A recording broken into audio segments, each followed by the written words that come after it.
Bismillahirrahmanirrahim. Assalamualaikum warahmatullahi wabarakatuh.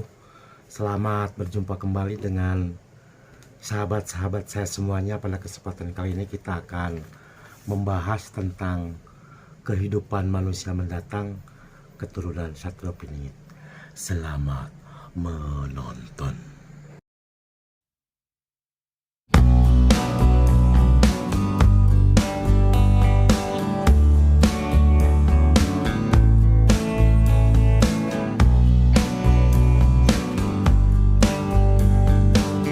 Assalamualaikum warahmatullahi wabarakatuh.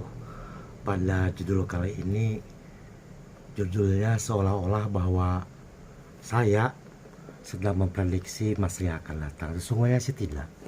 Bukan memprediksi masa yang akan datang, akan tetapi memperkirakan sebuah kehidupan, bukan sebuah ramalan.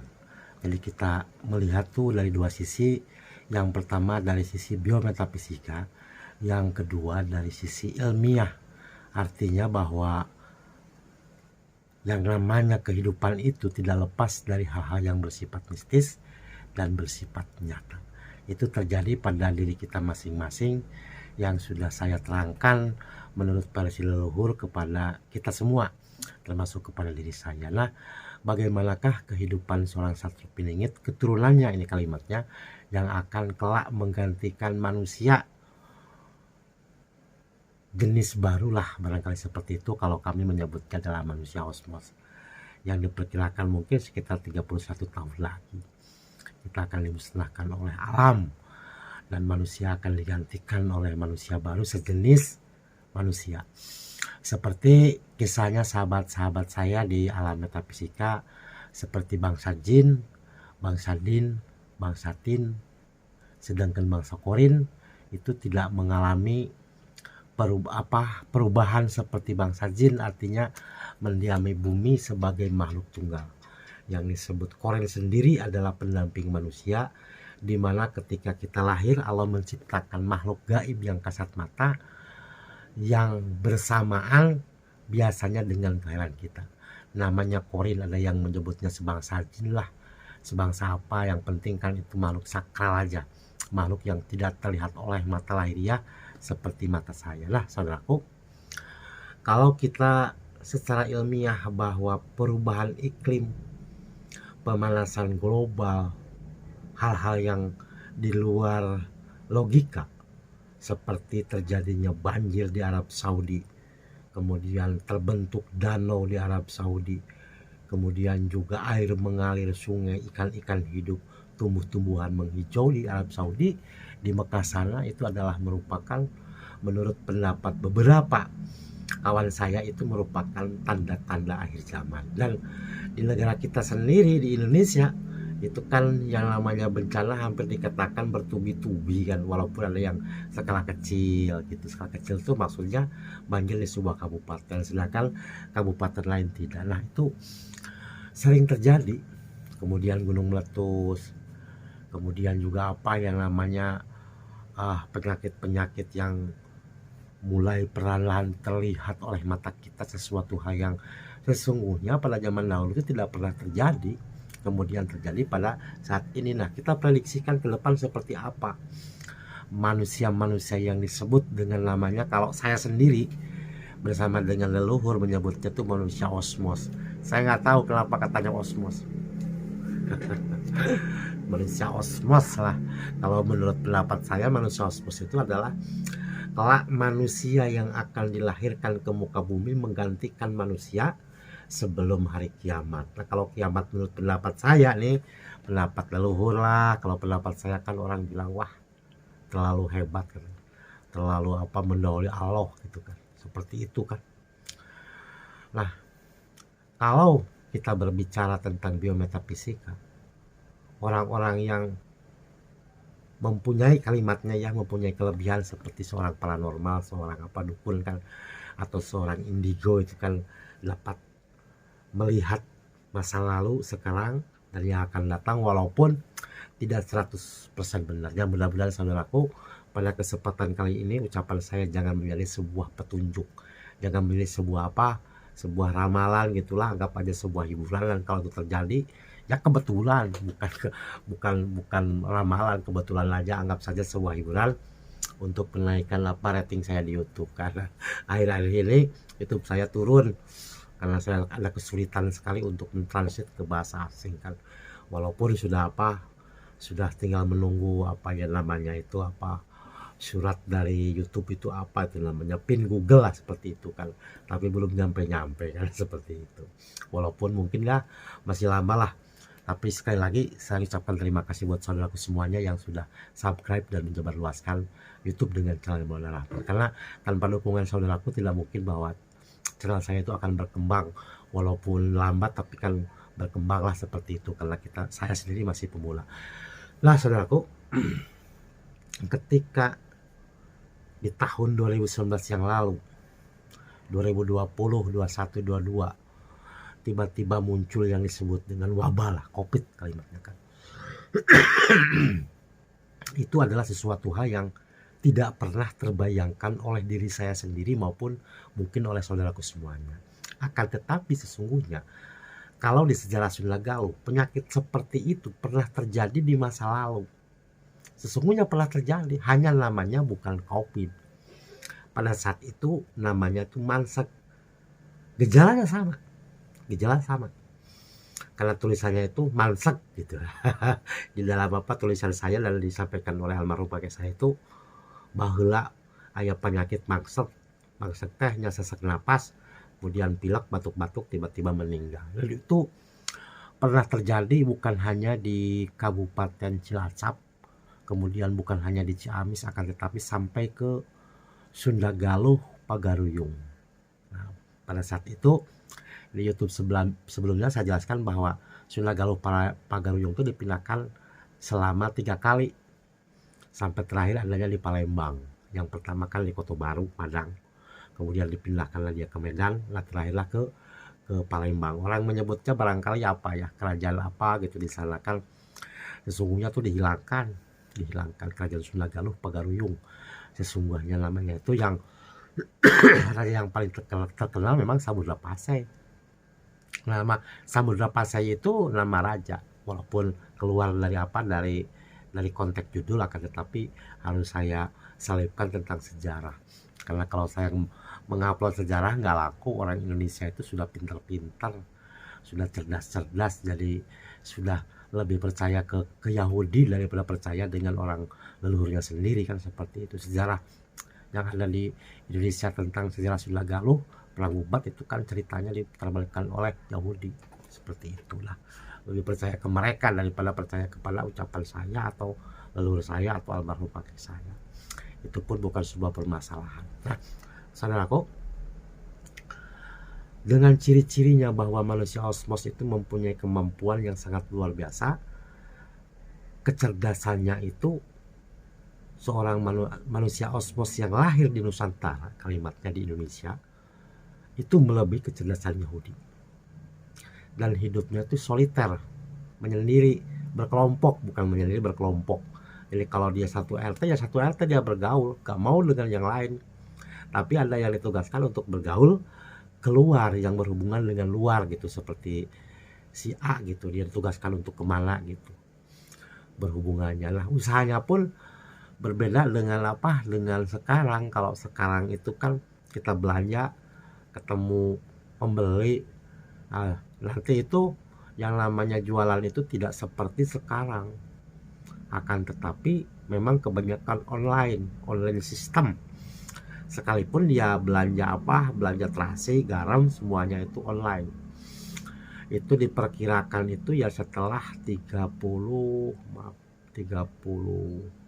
tahun yang akan datang itu sudah 100% online. Jadi orang itu tidak ada yang namanya mall gitu yang laku orang berkunjung tuh, nggak ada. Mereka kebanyakan tuh soliter hanya di lingkungan masing-masing. Bukan berarti dia di rumah, enggak, di lingkungannya masing-masing. Itu kehidupan manusia osmos di masa yang akan datang. Itu salah satu cirinya, kecerdasannya luar biasa lah. Secara fisik sama dengan kita, nggak jauh berbeda, sama dengan kita. Cuman menurut ini, maaf kalau saya salah, sekali lagi kalau saya salah saya minta maaf. Itu berkelipnya nggak kayak kita kan, kalau kita kan sering gitu kan, berkelip sering lah ya. Nah, manusia osmos itu mungkin satu hari berkelip cuma 9 kali gitu, dia nggak berkelip gitu, gini gitu, nggak berkelip sampai nanti duhur, mungkin berkelip dari pagi sampai duhur baru berkelip satu kali gitu. Itu ciri-ciri manusia osmos. Kalau saya nggak berkelip satu hari, saya bukan manusia osmos saya. Nah, itu salah satunya apa ciri daripada manusia osmos. Dan kehidupan yang akan datang itu memang dia satu soliter, kecerdasannya luar biasa, kemudian juga apa makanannya pun tidak seperti kita. Kalau kita kan kebanyakan makan nasi dimasak sambal gitu kan, sambal apa sayur kangkung, sate, fast food gitu, nanti nggak laku. Mereka itu menciptakan makanan yang memang dia bisa tahan untuk 1 tahun. Jadi dia masukkan ke dalam pil atau tablet itu yang sudah satu kali makan itu sudah mengandung apa karbohidrat mungkin 1200 kalori, protein segini, cukup satu tablet aja dia makan sama dengan satu piring nasi sama telur, ayam daging dan sayuran seperti itu. Itu ya 31 tahun ke depan lah. Kalau kita kan bingung dengan makan segitu kok bisa kenyang. Seperti astronot barangkali ya, seperti astronot barangkali. Dan minumnya pun tidak terlalu banyak seperti kita gitu loh. Nah, saudaraku, dari ekonomi pun berbeda, kemudian dari sisi kehidupan tuh berbeda. Yang namanya manusia osmos yang akan datang itu sangat jauh berbeda. Dari ciri fisik salah satunya kan apa dia jarang berkedip gitu. Itu yang kedua itu jantungnya itu tidak normal, dan bahkan nanti manusia osmos itu ada yang tidak memiliki jantung tapi dia memiliki paru-paru, ada yang memiliki paru-paru tidak memiliki jantung. Walau bisa jangan percaya ucapan saya. Bila itu terjadi nanti lahir, misalnya anak saudaraku yang nonton YouTube ini kemudian jantungnya nggak ada kok hidup ya, itu manusia osmos lah, mungkin manusia osmos kan. Jangan sudah jantungnya berdetak, wah nanti kata dokter dia tidak normal harus operasi, jangan. Karena memang nanti manusia osmos itu akan lahir seperti itu. Jantungnya tuh bisa tidak ada, bisa tidak normal, bisa paru-parunya tidak ada sebelah. Nah, itu sesuatu hal yang kekuasaan Allah, dan saya pun tidak sampai ke alam seperti itu. Akan tetapi kita mesti waspada nanti kalau kita punya cucu misalnya, tiba-tiba anak cucu kita itu tidak berdenyut, halus kan, tapi hidup gitu, nangis gitu. Periksa ke dokter, kata dokter itu apa? Ada kelainan jantung gitu. Saya sarankan sih jangan dioperasi. Bersyukurlah karena itu dalam manusia osmos. Yang kedua, kalau bayi itu kan biasanya nangis kan, berkedip, sering berkedip kan. Nah, tiba-tiba bayi itu gak berkedip 3 hari 3 malam begini, ya jangan takut. Itu manusia osmos, salah satu ciri, walaupun bukan di konteks judul saya, hanya menyinggung halnya. Nanti kan kita akan membahas tentang ekonomi masa depan supaya kita minimal jaga-jaga diri lah, wanti-wanti kan seperti itu. Bayangkan apa yang datang ke rumah saya ada berapa orang? Ada 2 orang, dia sudah pakai ring, pakai jantung, sesungguhnya dia normal. Memang manusia osmos akan menurunkan manusia osmos seperti itu. Jadi ketika dokter bilang itu harus pakai ring, itu harus operasi, dia lakukan operasi, lakukan pasang kali sampai 4 sampai 3 gitu pasang. Padahal sesungguhnya nggak usah, dia normal sesungguhnya, karena di akhir zaman itu ya seperti itu. Jadi kalau saudaraku nanti dipegang dan lagi begini nggak, denyutnya lemah kan, periksa ke dokter, wah ini apa kelainan jantung gitu kan, jangan operasi. Memang seperti itu di akhir zaman. Banyak kasus-kasus seperti itu yang datang ke rumah atau saya dipanggil gitu keluar, jantungnya nggak ada, ya saya nggak heran, ngapain kamu operasi. Yang penting kamu bisa jangkul kan, bisa makan kan, ya sudah, itu kekuasaan Allah kan di luar nalar. Nah, itu ada. Kalau saudaraku apa ingin pembuktian, ada, bukan nggak ada. Saya nggak pernah berbicara tentang hal yang bersifatnya kebohongan kecuali cerita lah seperti itu. Nah, kemudian dia akan masa yang akan datang, selain manusia itu sangat cerdas luar biasa, itu juga mempunyai kemampuan menganalisa masa lalu dan yang akan datang. Nah, kalau masa lalu, saya bertanya bagaimana dia bisa mengikuti masa lalu? Kan paranormal kan yang bisa kan. Wah dulu katanya begini-begini, bukan sejarah. Seorang manusia osmos itu dapat mengikuti masa lalu dari batuan. Contoh kita begini saudaraku, benda itu mengandung medan magnet, Salah satu alat untuk perekam perekam kopi rekod itu kan seperti CD, itu kan mengandung magnet, serat optik lah seperti itu kan. Nah, nanti yang namanya manusia osmos itu dapat menciptakan alat yang ketika batuan itu kemudian dimasukkan ke dalam itu dibaca, maka akan terlihat orang itu berjalan, binatang berjalan itu dari batuan itu. Dari batuan itu ya. Jadi batuan itu sesungguhnya punya medan magnet, punya apapun namanya yang bersikapnya merekam sesungguhnya. Kalau saya ya mungkin anggap saja berbohong, tapi nanti kalau sampai suatu kejadian kan nanti akan terbongkar semuanya. Sejarah seperti apa kan akan terlihat nanti. Itulah manusia osmos. Yang mudah-mudahan saudaraku yang usianya sekarang 17 tahun kan pastilah kalau hidupnya sampai sebelum kita dihabisi oleh alam kan pasti akan melihat lah itu yang diciptakan oleh manusia osmos. Jadi mengetahui masa lalu itu bukan lewat nujum, lewat jampi-jampi, lewat bisikan, enggak. Dia memang menciptakan sebuah alat yang dapat merekam jejak masa lalu itu dari batuan. Ada dari tanah barangkali, tapi yang paling kuat saya pikir adalah batuan. Yang dapat merekam jejakan ketika mungkin ular gitu lewat di batuan di sini kan, dia akan terekam oleh batuan. Makanya ketika batuan itu dapat tertangkap dengan alat yang diciptakan oleh manusia osmos, maka dia akan mengetahui masa lalu. Makanya nanti akan terbongkar. Seperti apa sih gitu kan orang yang hidupnya 2500 tahun sebelum Masehi, insya Allah akan terdeteksi dengan alat itu. Karena kecerdasan manusia osmos menurut pendapat saya itu melebihi kecerdasannya orang Yahudi. Luar biasa, sangat cerdas. Itu di Nusantara nanti akan muncul. Makanya gak heran kalau anak-anak kita, anak-anak Indonesia itu mulai berprestasi kan di ajang internasional tuh sebagai juara olimpiade matematika fisika. Kalau saya nggak aneh. Kenapa? Karena memang sesungguhnya manusia cerdas itu ada di Indonesia. Kan nggak cerdas kan kitanya, birokrasi yang kurang cerdas karena faktor biaya kan. Sesungguhnya orang cerdas itu banyak di Indonesia, luar biasa.